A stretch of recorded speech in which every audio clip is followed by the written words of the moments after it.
Every group I go to speak to, there's always four types of people. There are people that are in the game, playing the game. Then there are people on the sidelines watching the game. And then, of course, you've got a group of people that just don't know that there's a game going on.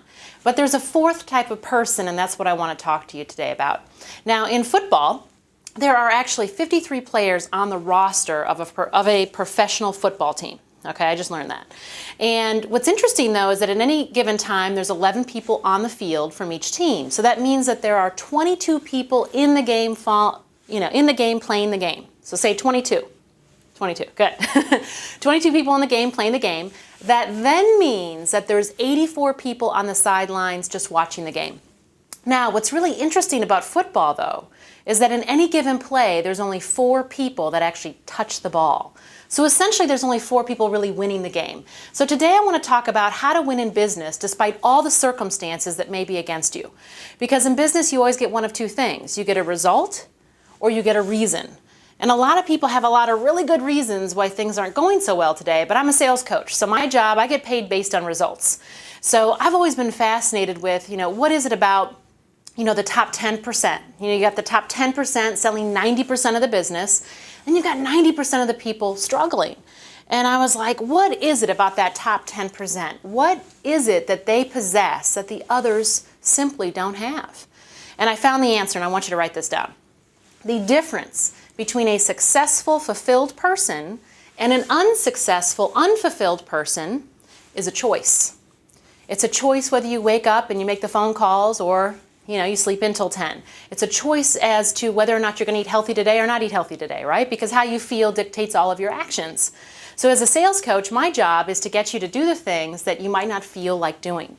And today I'm here to share with you the 5 steps on how to become an awesome negotiator.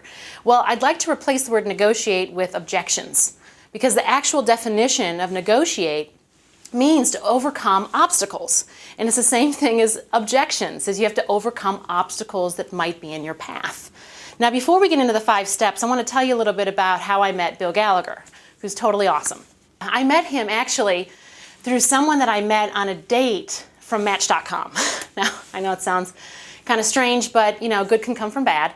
I met this guy on a date here in Ballantyne and for lunch, and blind date, Match.com. And he didn't look like his pictures, didn't work out, but it was the longest lunch I ever had, actually. But good came from it, and he said, you really should work with Bill Gallagher. He's right here. So he's like, just give him a call. I'm like, okay, I will. So I did. I think it only took me 1 phone call, too, and that's how I'm here today, because I picked up the phone off of someone I met that told me to give Bill Gallagher a call, and I'm so thankful that I get to work here with him. And I think one of the things that has made me successful is that I just hang around people that are smarter than me. So that's what Bill Gallagher is. So feel very blessed that you get to take a program with him, and I'm honored that I get to be a part of it. So I'd like you to take out your pen and paper again, and I'd like you to write down number 1. Number 1 is understand all sides of the deal. And then in parentheses put know your specifications. Number 1, understand all sides of the deal and know the specifications. Now I want to tell you a little story. I don't know if it's true or not, but I heard it about FedEx. And FedEx has, I think their plants out in the Midwest.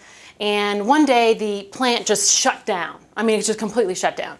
And the plant manager, was freaking out. He didn't know what to do. They're losing, thousands of dollars by the minute. And so he called an electrician to come in. And the electrician came in and said, oh my gosh, you have to help me. I don't know what to do. Everything's just stopped. So electrician goes into the plant and goes into the center of the plant and, goes in and turns one screw, and then poof, everything lights up. And the plant manager said, well, thank you so much. You saved my job. This is so awesome. Thank you, thank you, thank you. And he says, well, how much do I owe you? And he goes, well, electrician said, well, it'll be $1,000. And the plant manager was kind of, well, I so appreciate what you did, but you were only here for 3 minutes. And he said, well, can you write me an invoice? So he said, sure. He pulls out a pad of paper and writes turning screw, $1.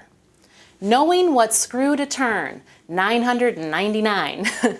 So what I want to show you today is what screw you need to turn inside of you to make yourself light up. What screws you need to turn inside of your customers to get them excited about buying now versus waiting to buy 12 months from now. okay? And the difference in that is knowing your shoulds and your musts. So when you're working with a client, a buyer client, you want to, and the same thing with a listing client, what you want to do is you want to find out, what would they like to have and what must they have. Because if you don't know specifically what someone really wants, it becomes very difficult to negotiate with them, and you have to understand both parties and what's important to them. And those things can change over time, so it's very important that you follow step number 2, which please write this down, is ask questions. You got to ask quality questions. And the only way you're going to get good at this is by doing it. Now, I want to tell you a little story about a client that came in to see me, and it's like they say, the problem is never the problem. And she came in, she says, well, I'm not happy. And I said, well, how do you know that you're not happy? Okay, and she was kind of taken aback by that question. And so I kept going through the questioning process, and I said, well, how will we know if you become happy? Like, how do I know if we hit happiness in this session, whether or not we reached, happiness or not? And she goes, well, I'll know if I'm happy if my kids make their bed every day, if I sell 90% of my customers, and if I'm in a loving, committed relationship. Now, she was going through a divorce. And I said, do you know anyone that has all those 3 things? And she said, well, no. And so I said, well, why do you want to be miserable the rest of your life, right? So here's the thing. Everyone's perception of reality is different. So it's the same thing with your customers. So let's say you have a customer that says, I want that $1 million house for $100,000. Now we know that's delusional, but in their reality, that's what their reality is. They think they can get it for that. So you have to ask questions to facilitate, to find out where somebody's actually at right now. So the 4-step questioning process is this, and this is something that you want to take with you today and use it on a daily basis. I use it anytime I work with a group of people. So the first step of the questioning process is as is. You want to find out what's going on right now, right? So you're not happy. How do we know that you're not happy? What do you like about the house you live in right now? What do you hate about the house you live in right now? What made you pick that house? Okay, you want to find out their current circumstances, okay? The next set of questions is should be questions or imagine questions, okay? Which is, well, if you were happy, what would it look like? Okay, so you got to know where they're at and where they want to be. If you had the house you have now, but it became your dream home, what would be different? Oh, it would have, 3-car garage, 2 acres of land, etc. Now you've created what we call a gap analysis. And you want to create a gap because 86% of all sales today are based on consequences. And if you don't establish some sort of value for your services, it'll turn out where you have someone really excited about buying something and then they actually never end up purchasing. And those are the worst kind of clients to have, right? So you have to lead them through the questioning process. So once you have as is, should be, then you have barriers. What's really holding you back from feeling happy right now? What's really holding you back from purchasing that property today? You have to know, and they're going to tell you time, money, I don't believe you. It's going to be those objections that everybody gets, okay? And you have to overcome those objections and become really good at it. And you have to anticipate what they are. And then, of course, the 4th step of questions is the payout. Well, what will happen once you feel happy on a daily basis? What will happen once you buy that property in that neighborhood? Who are your kids going to be friends with? What kind of lifestyle you're going to live? And this 4-step questioning process, although very simple, very few salespeople actually use it. They skip ahead. They do the easy, hard approach. They show houses everywhere, and then what they find is that they have to do the hard work and sell on price, and then you're dealing with logic, and very few people buy on logic. They buy on emotion, and I'm going to prove that to you in a couple minutes. But if you've got a customer that is stuck per se, or they're having a difficult time making a decision, us as professionals have to lead them to making a decision. One of the greatest coaches, in my opinion, his name is Dwayne Keller, and I had the privilege of working with him for a few years, and he said one thing to me that I never forgot. In fact, he said it so many times that I made a plaque and gave it to him. He said, don't tell people what you can ask them. Don't tell people what you can ask them. Because here's the thing, I can go into any company and pretty much every company kind of has the same problems. But it's not about what I know, it's about the perception of the company, perception of the people, and once they change their perception, they'll actually change their actions. So that's what's so important about the questioning process. It's not about what I know, it's about what they need to start realizing in order to change their actual actions, okay? So Using that 4-step questioning process will literally increase your sales. You just have to practice it consistently. Because the only way to influence someone is to find out what already influences them. You don't want to have guesswork. You want to know for certain what's going on with your customers. So number 1, understand all sides of the deal. Know the specifications. Ask those questions. What's a should, what's a must? Number 2, ask those quality questions to find out what's really going on inside of a person. Because a lot of times they have standards that are unachievable. So us as salespeople, we have to lead them in order to closing that transaction so that they can really be excited about their purchase. So number 3, in handling objections and negotiating is you want to be able to control emotions. You want to be able to control emotions. When I was a senior in high school, I was planning on going to college, of course. And I actually applied to 17 colleges. I obviously couldn't make a decision. And I thought moving to Florida would be where I wanted to live. And I went down there after applying to 7 schools and didn't like it at all. Finally picked a college. And you know, it was interesting. My mom said to me, she goes, well, you're going to graduate. There's no question. But that doesn't mean all the battles are going to be taken away.